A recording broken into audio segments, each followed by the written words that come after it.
After you left, pinahanap ka ng papa. Eh, mahusay ka magtago eh. Nabalitaan niya na waitress ka raw sa isang roadside cafe.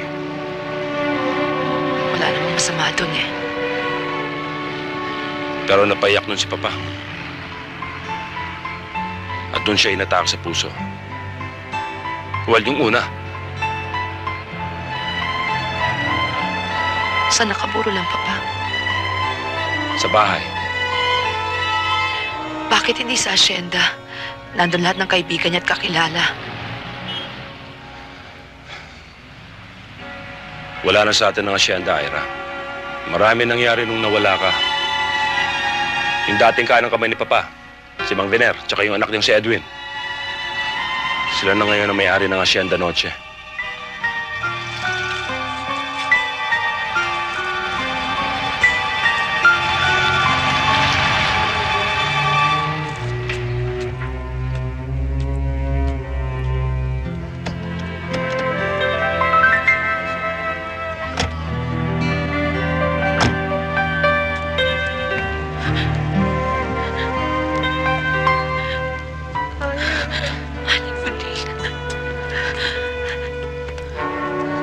Condolences, Ira.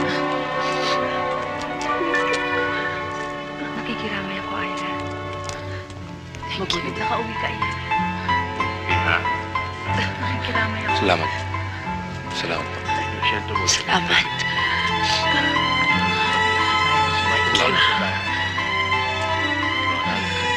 Thank you.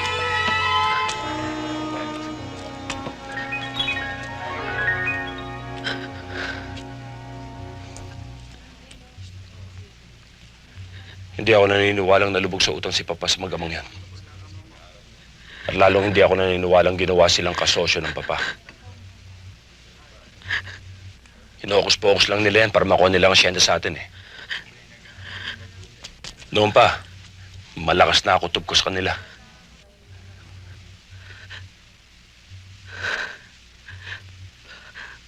Pa?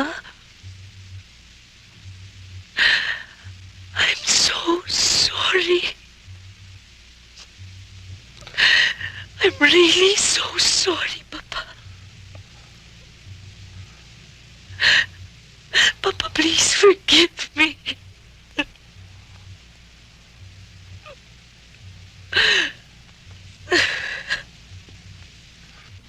Itay, may ibabalita po ako sa inyo. Tungkol po dun sa kaibigan ninyo. Si Don Artemio. Wala na po siya. Inunahan na po kayo. Luluwas po ako ng Maynila para makiramay. Para magbigay galang. Sayang di ko kayo makakasama. Pero wag ko kayo mag-alala. Ipararating ko pagdamay ninyo. Mauna na po ako, Itay.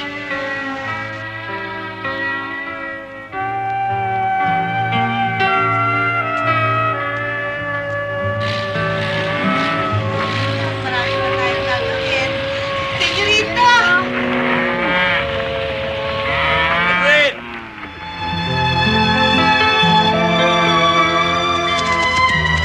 Edwin!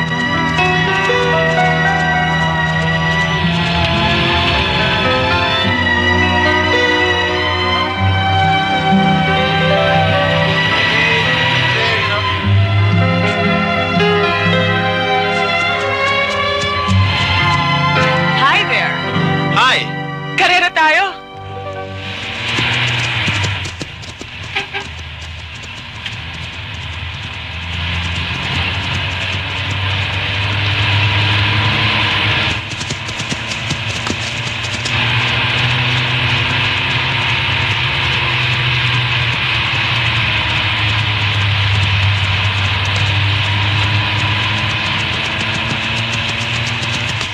Woohoo! I won! I won! Oh. I won! Congratulations! That's not enough. I want my prize. Next time na lang. Medyo malayo pa ang biyahe ko, baka abutin ako ng dilim. Okay. Pero humanda ka pagbalik mo, ha? Ayaw mo magsumama? Ay, no. Marami pa akong asikusuhin dito eh. May mga Japanese na titingin sa mga studs. And besides, may baby horse akong may sakit. I have to attend to him. Alam mo naman ako pagdating sa mga kabayo ko, para kung mami hindi mapalagay. Okay. I'll see you, huh? Okay. Bye-bye. Hurry on home. Yep. Take care now. Bye!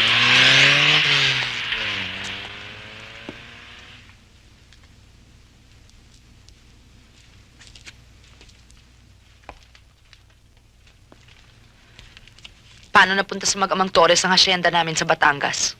Shortly after you left, inatake sa puso ang papa mo. Nakaligtas siya. But he needed to rest. Kaya't, ipinagkatiwala niya kay Ronald ang pamamahala ng Noche Enterprises. Well, and you know your brother, talagang wala siyang business sense. At dahilan sa kanyang mismanagement, maraming mga transaksyones ang mga nalugi hanggang sa unti-unting bumagsak ang Noche Enterprises. And that's the time when he turned to the hacienda. At pati na nga yung mga share ni Venerando Torres ay nautang niya. Anong karapatan ni Mang Vener na magkaroon ng share sa asyenda Noche? Well, your father made him his industrial partner. Ano? Bakit? Dahilan siguro sa mahusay mamahala ng hacienda ang magamang Torres. Lalo na yan si Edwin. Kilala mo si Edwin, hindi ba? Magaling na bata yan si Edwin. Napakagaling. Palibas ay matalino. He graduated with the highest honors. That's not enough para gawin silang kasosyo. To think na pinag-aral lang siya ng papa. Ira, matagal nang pinutol ng kapatid mo ang scholarship ni Edwin.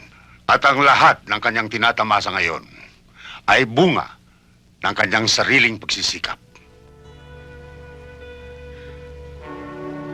You mean, attorney, talagang wala na kaming pag-asang mabawi ang asyenda? It's all there in black and white.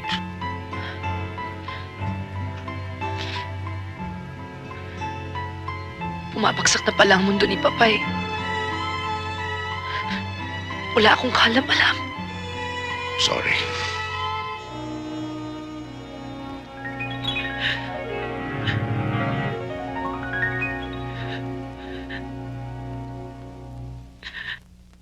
Eh, kung naman, Mare, maayos ang lahat ng ito, hindi ba? Sana naman. Eh, kailangan, ay, hindi. Hindi eh. Kalahin mong magkakaroon ng Oo. Pinakamahusay mga buyer sa lugar na ito. Yun ang isa pa. At Excuse me ho. kung hindi So, itong juice ho. magkakaroon ng kaayusan, Oo. talagang magiging gulo ang takbo ng mga pangyayari. Pero wala namang gulo na hindi maayos. Kailangan daanin lang sa magandang pag-uusap.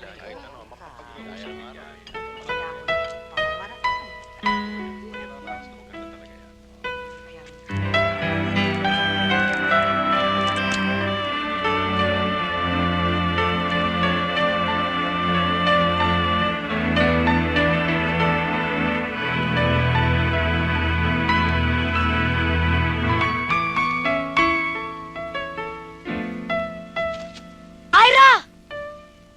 Edwin, halika!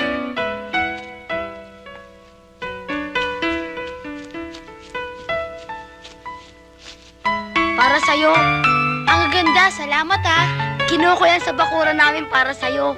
Ira, ano ba? Halika na! Naku, si Kuya Ronald, aalis ka na? Punta na kami sa Maynila. Di na ba kita makakita ulit? Babalik kami dito pag bakasyon na namin. Ito, remembrance. Sige ha.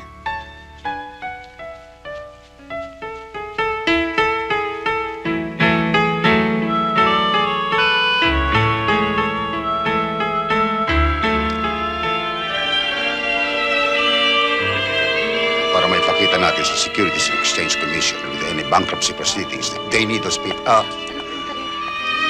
Ano ginagawa mo rito? Naikiramay ako sa inyo. Ano mo ka Tama na, kuya. Please. Tama na. Ang lakas ng loob! Bakit ha? Ha? Pati ba naman tong bahay at lupa namin pag-iinteresan niyo yung magaba? O baka naman pati atol ni Papa gusto niyo kunin? Sige, kunin mo! Kuya, please. Ang Tama kapal na. ng mukha mo! Tama na.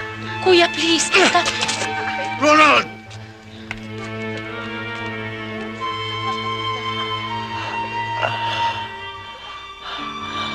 Ira, nakikiramay lang ako.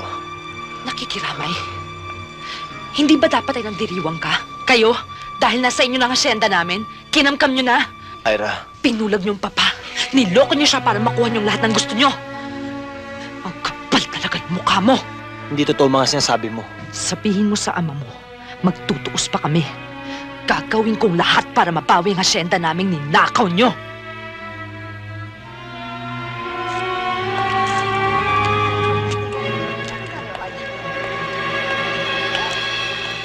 Bering! Ditas! Bakit, kuya? Ang banyo ko sa kwarto.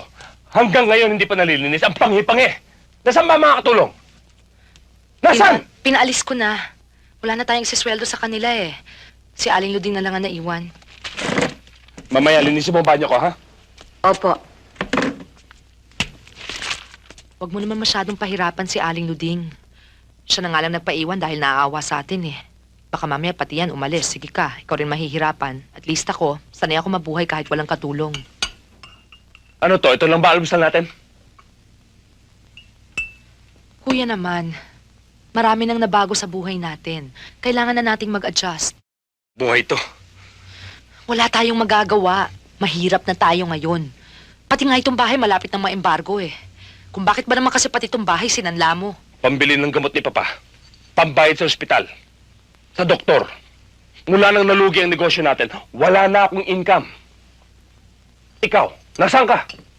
Nagbubuhay jet setter ka. Nagpapakasarap. Hayaan mo. Kikilos ako.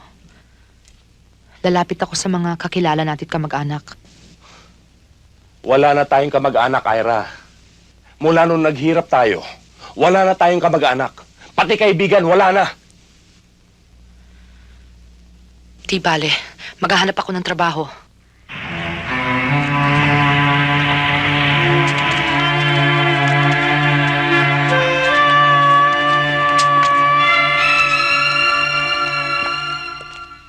Excuse me, I have an appointment with Mr. Nieto. Miss Ira Noche? Yes, Yeah, he's waiting for you inside. thank you. Okay. Yes? Come in. Mr. Armando Nieto, Yes. good morning, sir. Good morning. And you're Miss Ira Noche? Yes, sir. Please sit down. Thank you. Make yourself comfortable. Kanina pa kita hinihintay. Dinala mo yung portfolio mo? Oh, nandito pong lahat. Thank you.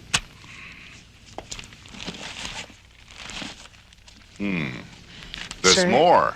Great. The slides. I must see this.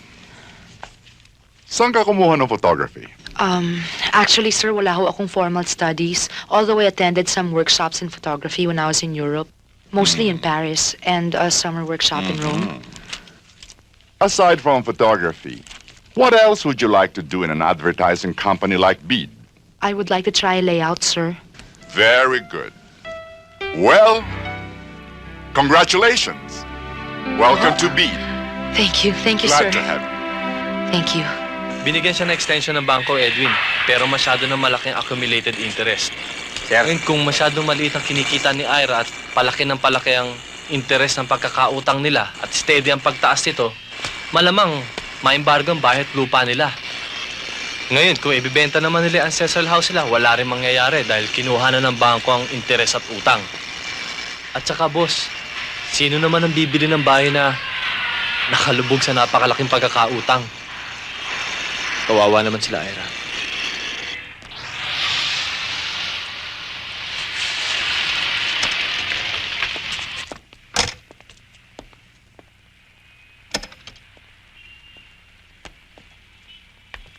Ginagawa mo akong laruan! Hindi ako sa laruan ng makintab at magara At kailangan mo ipagparangalan at ipag-ingit-ingit sa mga kaibigan mo. Ano ka ba? It was just for fun. Yeah, fun. Just for kicks. I didn't mean to offend you. Well, I was offended. Lagi kang lang ganyan. Lagi mo ang pinaparata sa mga kakilala mo. And it worked. Didn't it? Dumami mga kakilala mo. Nadagdagan ang mga kliyente mo. Ang mga kliyente natin. Akala mo ba kung hindi dahil sa mga plastic parties na ganito mabebenta mga kabayo natin? Ang mga products ng asyenda mo? Hindi. Look, do you think kaya nagpapaparty ang mga mayayaman at dumadalo ang mga iniimbita ay just for the simple pleasure of it? Of course not. Business din yon, Edwin. That's where you meet people. And meeting people is the core of any business. So, if you want to be successful, kailangan mapansin ka. At para mapansin ka, kailangan mong pumarada. Kaya huwag kang magdamdam kapag pinaparada kita. Dahil yun ang simula ng tagumpay mo. Tagumpay natin.